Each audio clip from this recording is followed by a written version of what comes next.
படத்தோட கதையே தெரியாம ரஜினி எனும் ஒரே ஒரு மனிதனுக்காக முதல் 4 நாட்கள் அனைத்து இடங்களிலும் அரங்கல் நிறைந்த காட்சியா ப்ரீ புக்கிங்லே வசூல் சாதனை நடத்திய கூலி படம் வெளியான பின்னர் கலவையான விமர்சனங்களை சந்தித்ததன் விளைவா திங்கட்கிழமை முதல் அப்படியே வசூல் சரிய தொடங்கிடுச்சு. இதுவரை கூலி திரைப்படம் 450 கோடி வசூலியே கடக்கவில்லை என்றும் அதனால தான் சன் பிக்சர்ஸ் அமைதியாக இருப்பதா சொல்கிறாங்க. மேலும் UA சான்றிதழை பெற்று இந்த வாரம் மீண்டும் வசூல் வேட்டையை நடத்த சன் பிக்சர்ஸ் நீதிமன்றத்தை நாடியிருக்கு. இந்நிலையில் கூலி படம் 2வது வார இறுதியில் எந்தளவு வசூலை ஈட்டும் என்பது தொடர்பான வசூல் கணிப்பை இங்கே பார்க்கலாம். அதாவது பார்த்தீங்கன்னா, கூலி படம் எதிர்பார்த்த அளவுக்கு சூப்பர் ஸ்டார் ரஜினிகாந்த் படமாகவோ லோகேஷ் கனகராஜ் படமாகவோ வரவில்லை என்பதனால் ரசிகர்கள் ரொம்பவே அப்செட் ஆகிட்டாங்க.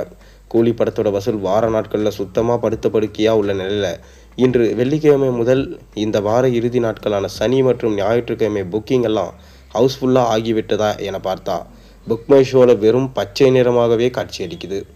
ஆடியோ லான்ச்சில் ரஜினிகாந்தை பேச வச்சு விட்டால் போதும், டிக்கெட் புக்கிங் முன்பதிவிலே கல்லா கட்டிவிடும், படத்தோட கதை மேக்கிங் எல்லாம் பெரிதாக இருக்க வேண்டாம் என நினைத்தார்களோ என்னவோ.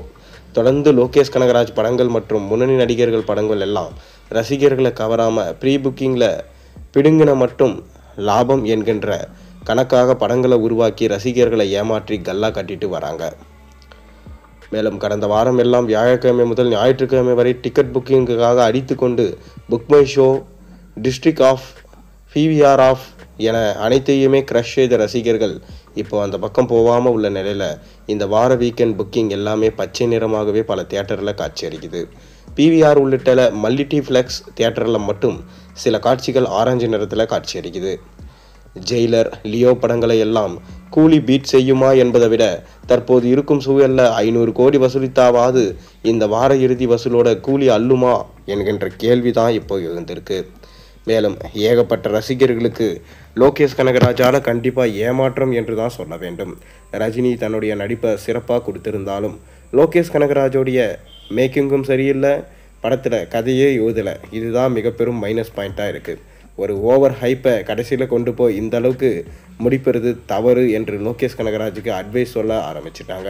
நீங்கள் இந்த கூலி படத்துடைய லைஃப் டைம் வசூல் என்னவா இருக்கும் என்றதை மறக்காமல் கீழே கமெண்ட்டில் சொல்லுங்கள்.